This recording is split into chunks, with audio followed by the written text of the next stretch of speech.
driving business.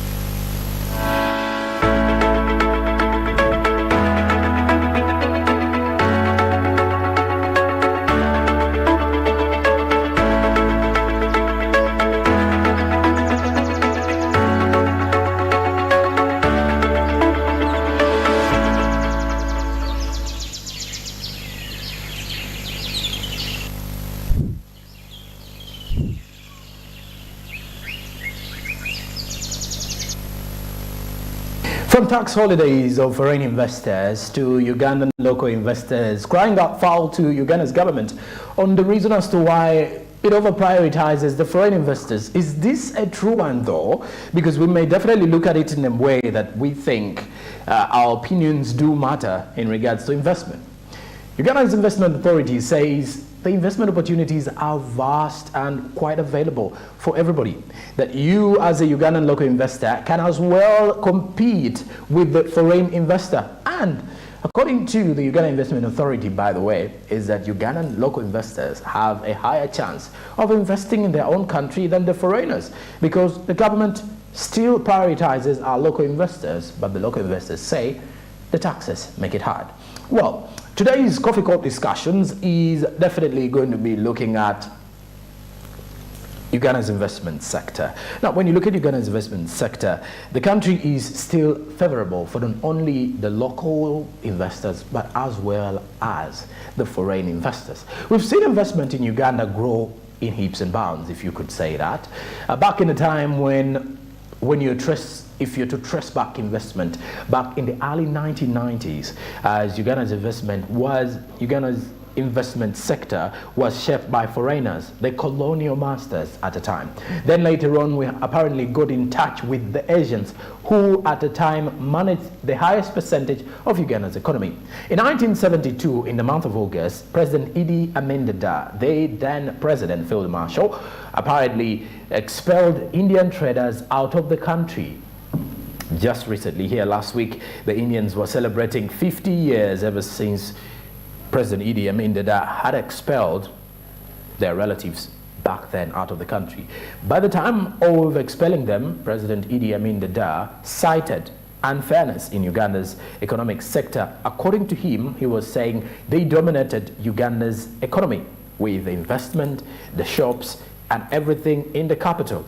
And he wanted it back in the hands of Ugandans. As we speak currently, this time round, Uganda's investment is shaped in a vast way, just like any other African country, giving opportunities to foreigners as well as the locals to compete for an available and ready market.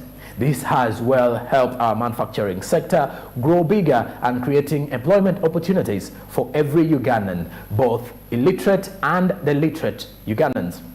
Well, as our investment does grow, we look further to seeing where are the chances. Uganda continues to set up summits and meeting up with different countries, both from the African continent and as well as from the European continent. Just recently, we had a summit with South Sudan, Turkey summit. All these were targeting investment and trade. Somalia also, on the other hand, came in later on. Now, in Las Vegas, coming soon, Uganda will be having another summit that will be tackling investment and trade together with tourism. But our main emphasis with our Coffee Court discussion today, these conversations that we're going to have in here, a rewind of that discussion with Fred Makubia and Honorable Anita Evelyn, who is the Minister for Investment. We will be looking at how our investment world is being shaped. Speaking of how many countries that Uganda has actually looked at in terms of boosting the investment sector, is to ensure that Ugandans can definitely have an idea about the available investment opportunities. Well, when you look at the African continent, at the beginning of this year, the African Continental Free Trade Area has been shaped, and its implementation gives room for local investors to invest not only in Uganda, but on the entire African continent, with countries available in the East African Community Bloc, and also member countries under COMESA, and also those countries under the African Union. The growth of Uganda's investment will definitely be a big step for all players in the sector. Speaking of players from the small and medium-sized enterprises, and also speaking of those from the micro enterprises as well. This rise will, however, be immense, as we'll definitely see big numbers and big volumes of exports from the manufacturing sector growing day by day. Speaking of which, there is vast land available. Just recently, after the conclusion of the Turkey-Uganda Investment Summit, was that the Turkey investors were given land in Nakasongola. Here, industries will be set up. Uganda Investment Authority, on the other hand, intends to set up 25 industrial parks. Now, these industrial parks are to help investors from Uganda's market space to invest in the available markets possible, to set up manufacturing industries and set up quite a number of industries that will help create employment opportunities, like I mentioned earlier in the preamble, but as well create room for the recovery of Uganda's economy. Without further ado, let's get into our coffee cup discussions as Fred Makuya sat down with Honorable Evelyn Anite, and these were some of the discussions they cited. Well, thank you, Joram Paulson, and welcome to the Coffee Court, where we ask the hard questions, but questions that matter. And of course, we'll be discussing matters of investment. I am privileged to be joined by the Honorable State Minister, who is in charge of privatization and investment, the Honorable Evelyn Anite, and we'll be discussing matters of investment. Honorable Minister, straight away, many companies have closed in Uganda, and we want to find out why have companies closed in Uganda. It's not because of Uganda that the company is closed. It is because of external factors, and one of the biggest external factors is COVID. So COVID, the natural calamity that hit the world, just brought a very big problem to these companies. And so they were not able to sustain the markets and do the businesses very well, because during COVID, everyone's purchasing power went down. One, purchasing power went down. Two, they then were not able to repay their money.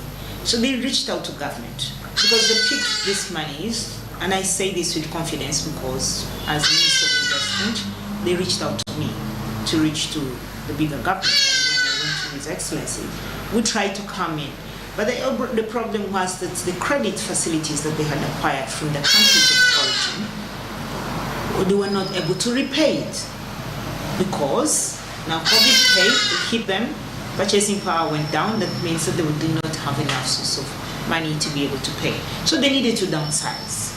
And so according to AFRICEL, that their board of directors advised them to downsize. And so they had to downsize to a leaner structures because they were moving global. And as they did the downsizing, Uganda became a victim of their downsizing. So that's why they closed in Uganda, and AFRICEL closed, and Nakumatt, ShopRite rather, had to close. So it was not that Uganda is not a favorable investment climate like other people have been wanting to say and portray Uganda to be. No. What could be the impact of closure of such business to the economy of Uganda, Honorable Minister? I must say that for the mobile phones or the telecom companies, it's a bit difficult to feel that impact, because the market is a little bit saturated. And I say, first you know that you have MTN, you have Airtel, and then you have Uganda Telecom coming up. And so these companies, they cannot make you feel that gap per se. But the impact, direct impact, is that we lost those 500 jobs that they had created. So these young people became unemployed. So it affects me as the Minister for Investment and my government, because it's our mission to make sure that we reduce or we minimize the unemployment burden to the government. So if you have unemployed citizens, it just causes a crisis. So that means it gives us that pressure to attract many more other companies to be able to absorb those young people who were otherwise employed and then lost their jobs. That's 500 I'm talking about AFRICEL, like about 800 for Nakumatt. So they get affected. So they have to look for alternative jobs. But the good news here is As these companies were closing, many more companies were given birth to. So these young people, some of them got absorbed, some of them are yet to be absorbed. So that's why we cannot sleep even a day on the issue of investment promotion locally and internationally, because we must establish 25 industry parks and just not land space. We have to ensure that we have factories built there. And our government, thanks to His Excellency Yoweri Museveni, he then brought the Paris Development Model. But if, as you're unemployed, then you can go and start doing other enterprises as you wait to become self-employed. But the thing is, as Ugandans, do we count self-employment? You're like, I don't think I am employed when I'm self-employed. It is actually a good form of employment. So this is what we're trying to do self-employment strategy as we also look for companies to shed shop. Honorable Minister, with that preamble, talk to us about the future of investment in Uganda. Very bright, very, very bright and extremely promising. Uganda is now the second best investment destination in Africa. And I say Africa. Second to Mauritius. The only reason why Mauritius beats us right now, it is because it's a tax haven, to say. Now, for us, we need the taxes as well as we give exemptions, but we also need the taxes. So that's why we have these tax incentives that we give to our investors and non-tax incentives that we give. But there is no country that has, in Africa, the best incentive for investors than Uganda. Why do I say this? It's only in Uganda that you get service land and free. In other countries, investors have to buy their own land. But now Uganda, we give them the land, we give them permission to mortgage. Where do you get that? Not even anywhere, not even in Europe. But why do we do this? We want clear return on investment. And what is our clear return on investment in this case? We want our young people who are employed to get employed. We want taxes to be paid such that we can be able to be a self-sustaining economy. Because this is what NRM stands for. When we came to power in 1986, the first thing we put in our 10-point program was that we have to build a self-sustaining, an integrated and self-sustaining economy. And so this is our way of building an integrated and self-sustaining economy. And we can only do that if we have to focus on things so as to attract the multi-billion companies in our economy. And once we do, and then encourage Ugandans to invest rightly.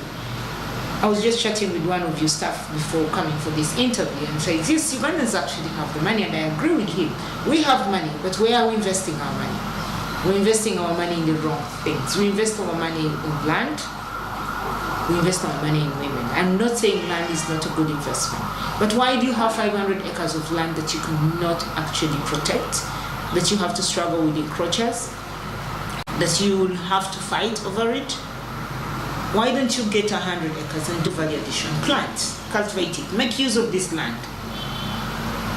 Because you're saying let it appreciate. By the time you're buying it and wanting it to appreciate, you know what is happening? There's some encroachers coming on the land. So you have to invest correctly. We invest our money in clothing, we invest our money in cars, we invest our money in men, we invest our money in women. So it's not the right investment. Let's invest our money in value addition. Fast-moving products. I will tell you, Uganda is well endowed with natural resources. Can you imagine that Ugandans, with its high productivity, that a woman can produce not less than 7 kids, but we get all the baby foods. We're talking about cereals. Where do we get it? Imported. But do you know what cereals is made out of? Maize, corn. Do we have maize? Yes. Are we doing value addition? No. We're eating it like that. We're making fun of cassava. But did you know that you can get medical supplies out of cassava, starch? That you can use this? But we don't want to do it. We have cassava. We have sugarcane. all these Ugandans who are building these sky-raising buildings and building all those arcades, if they invested their money in where they can get quick return, would be the multi-billion companies that we want to attract. We would be the ones. Ugandans would be the ones. Okay. Does government have any post-COVID packages, especially for investment in Uganda? Number of them. So first we had this post-COVID recovery package. The incentives, we put 100 million, and participating banks put 100 million, making it 200 billion actually. Okay? Was it 200 billion? Yes, it was 100 million. Yes, 100 million that government put, 100 billion. And the participating companies put 100 billion. So that makes it 200 billion. Okay? So we had this money that we invested. Again, the issue is, are we happy to take the initiative? As Ugandans, we hear these good stories, but we don't take the step to go and access them. Nobody is going to go to your house to tell you, please, there's a recovery camp package here for you. Our biggest challenge is documentation. Our biggest challenge is that we don't like to follow procedure. We want easy come, but you should know that easy come, easy go. So these incentives are there. The recovery package is there. You can go to UDB, you can go to DFCU, you can go to Stanbic Bank, you can go to Centenary. That's where we put it. Agricultural credit facility. I was very disheartened. I'm not a sectarian person because my teacher, my mentor, His Excellency the President, has taught me to be a Pan-Africanist as opposed to being just a Ugandan. So I like to encourage all Ugandans and Pan-Africanists. And for me, I'm looking at investment without any color. But I will tell you, our Indians who have been naturalized, you remember that India became one of our tribes, they've gone, they know about these incentives, they hear our government, they're always on TV, they will run and get the incentives. Because the companies are incorporated in the country, they have the right documentation put together, they will access it. So fellow Ugandans, what is your problem? Put your documentations together, come and access this opportunity is there for you. Government has put it for you.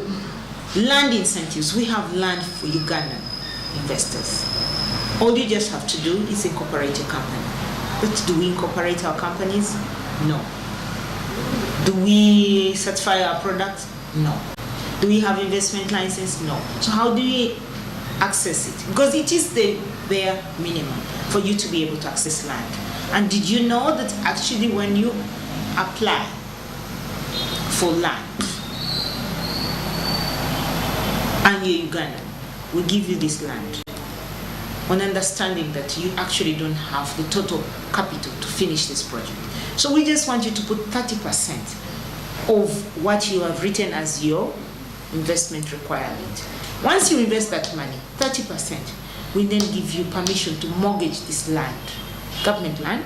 You go, take it to the bank, mortgage it to get more capital to be able to complete the project. Remember that we also give you tax incentive. You're not supposed to pay any tax on your plant and machinery. You remember that we've negotiated for you markets. You remember that we provide for you the enabling environment with security and all that. But we don't want to take advantage of what we're seeing. Actually, I always crack a joke that for us Ugandans, when it's in front of us, we don't see. But when it's hidden, that's where we shall go and say, what is there? But when we know that opportunity is right in front of us, no, it's not important. Honorable Minister, when it comes to matters of industrialization, especially in rural area, it seems as if it is dying out, or it seems as if it is hard. I would want to pick your opinion on this. On the contrary, it is picking up. Did you know that Jinja has regained its glory of being the industrial city? That was once upon a time an industrial hub. Now it has regained its glory. Did you know that we now have 25 industrial parks that we have established across country, and in every zone of the 20 zones of Uganda we have an industrial park. If you went to Kigezi sub-region, you'll have Kisoro Industrial Park there. If you come to West Nile, you have 2, Nebi, and you have actually 3. Nebi Industrial Park, you have the Yumbe Industrial Park, you have the Zombo. You come to Acholi, you have the Pade Industrial Park. Then you go to Lango, you have the Lira Industrial Park and Dokolo Industrial Park. Then you go to East, Soroti, the Teso area. You have the Soroti Industrial Park. I can go on and on and on. Of course, I won't tell you what is in front of you in Central, because you asked me in the rural areas, so I'm doing the rural areas. And I will tell you, industrialization of country is actually picking up. And the people are getting more and more aware about value addition on the raw materials. We've been doing that, but now we are doing it in an upscale level. And we're encouraging our people to certify their products so that they can be able to access external markets. Honourable Minister, thank you for allowing to speak to us. Your parting shots. Okay, thank you very much for inviting me and asking me those wonderful questions. Keep on asking them. The reason why I encourage you to keep on asking them, we'll be able to help a Ugandan who has money out there, who does not know what to do with their money, to be able to know what to do with their money. And what to do with your money? Invest it in manufacturing. Value addition, you'll get return on investment. Honourable Minister, I must say thank you for sparing time and allowing to speak to us, especially on matters of national importance. And thank you for speaking to us on this coffee court where we digest matters of national importance, Monday to Friday. Joram Paulson, over to you.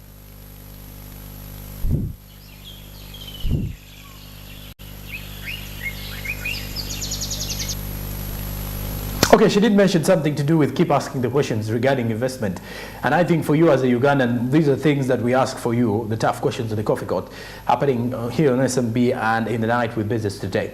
That we keep on bringing these hot questions for your interest, because you definitely need to understand more from the world of investment. This investment scope is quite wide, and it's something that you as a viewer will definitely want to be part of. You need to be a player in this one in regards to Uganda's investment cycle. And being a player in Uganda's investment means you're supposed to take part in these conversations and these discussions, because there are quite many. And speaking of them being many, you have to definitely be part of them and ensure that things keep on coming the way they are. And I'll tell you one thing or the other is that on any day, the things that we can look at and greatly see how possible it can be for anybody out there and for any other person in regards to the business world. And speaking of which, we as Uganda continue to look at the investment sector as one that is promising and ably going to avail quite a number of jobs for Ugandans, because when you look at investment, it will not only boost our economy and lead to economic development in terms of infrastructure and also setting up huge industries, but also industries that will be employing Ugandans and creating room for fresh graduates into getting in there. And on the other hand, we shall be discussing salaries later on, but we need to first of all get those structures in it. And once they are there, we are ready to go and ready to have a ride for our money. This is your daily Kickstarter, Smart Means Business, and I'm your host, Joram Paul Sonko. In here, after the break, we have our topic of discussion. Stick around. Good morning, good people.